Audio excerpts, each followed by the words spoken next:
then I came and rescued her. Well, we must fight for her then. You will observe the rules of battle, of course. I always do. Yep. Yeah! Go!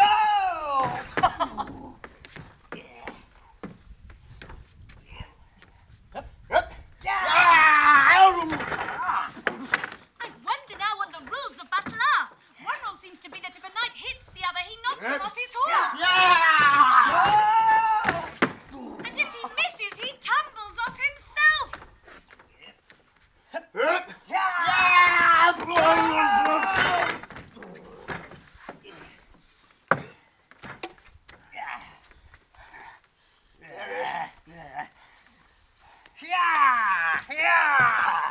It was a glorious victory, wasn't it? I don't know. I don't want to be anybody's prisoner. I want to be a queen. And so you shall, once you've crossed the next brook. I'll see you safe to the end of the wood, and then I must turn back. That's the end of my move. Thank you very much. May I help you take off your helmet? Now one can breathe more easily. I see you're admiring my little box. It's of my own invention to keep clothes and sandwiches in. You see, I hang it upside down so the rain can't get in. But the things can get out. Did you know the lid's open? I didn't know it. Then all the things must have fallen out. The box is no use without them. Unless, of course... Can you guess why I did that? In hopes some bees might make a nest in it, and I should get the honey. You see, it's as well to be provided for everything. And now off we go.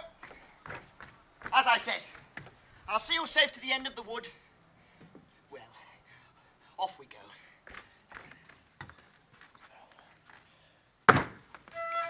I hope you've got your hair well fastened on. Only in the usual way. That's hardly enough. The wind is very strong round here, as strong as soup. Have you invented a plan from keeping the hair from being blown off? Not yet, but I've invented a plan for keeping it from falling off.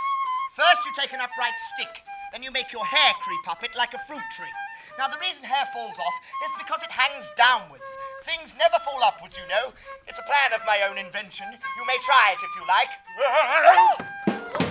I'm afraid you haven't had much practice in riding. What makes you say that? Because people don't fall off quite so often when they've had much practice. I've had plenty of practice. Plenty of practice. Indeed. The great art of riding is... Oh!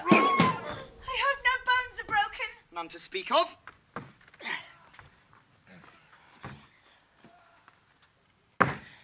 The great art of riding, as I was saying, is to keep one's balance properly. Plenty of practice. Plenty of practice. How can you go on talking so quietly like that, head downwards? What does it matter where my body happens to be? My mind goes on working all the same.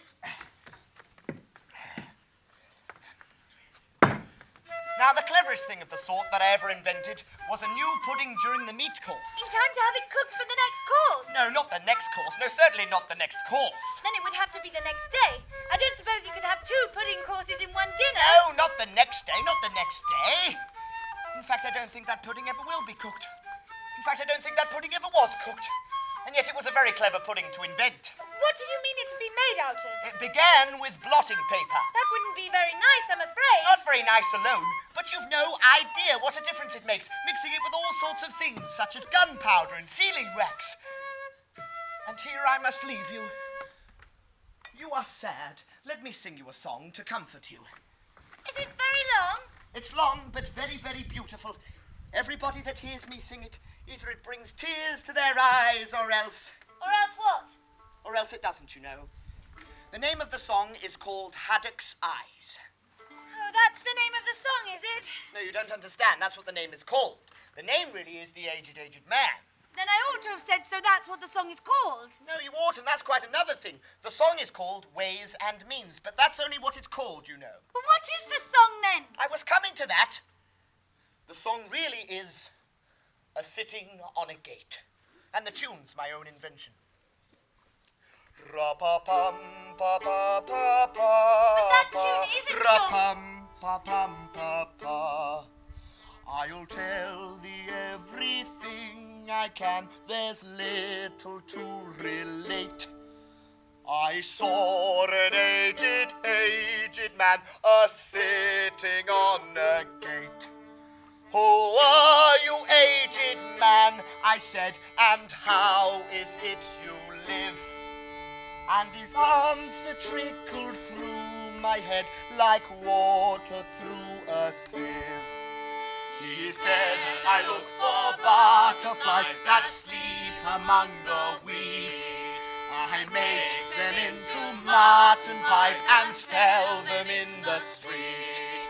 I sell them unto men, he said, who sail on stormy seas. And that's the way I make my bread, a trifle if you please. But I was thinking of a way to feed oneself on batter, and so go on from day to day, getting a little fatter. So having no reply to give to what the old man said, I cried, come tell me how you live, and thumped him on the head. And now if there by chance I put my fingers into glue, or madly squeeze a right-hand foot into a left-hand shoe, or if I drop upon my foot a very heavy weight, I weep, for it reminds me so of that old man I used to know, whose look was mild, whose speech was slow, whose hair was whiter than the snow, whose face was very like a crow, with eyes like cinders all aglow, who seemed distracted with his woe, and rocked his body to and fro, and muttered mumblingly and low, as if his mouth were full of dough, who snorted like a buffalo that summer evening long ago. Sitting on a gate.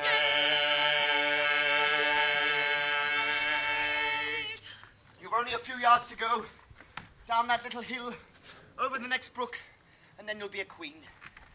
You'll wait and see me off first. I shan't be long. You'll wave your handkerchief when I get to that turn in the road.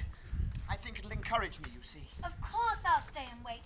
And thank you very much for coming this far.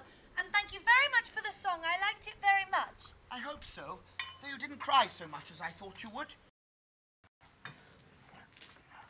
Shan't take long to see him off, I expect. Oh, there he goes, right on his head as usual. However, he gets back on again pretty easily.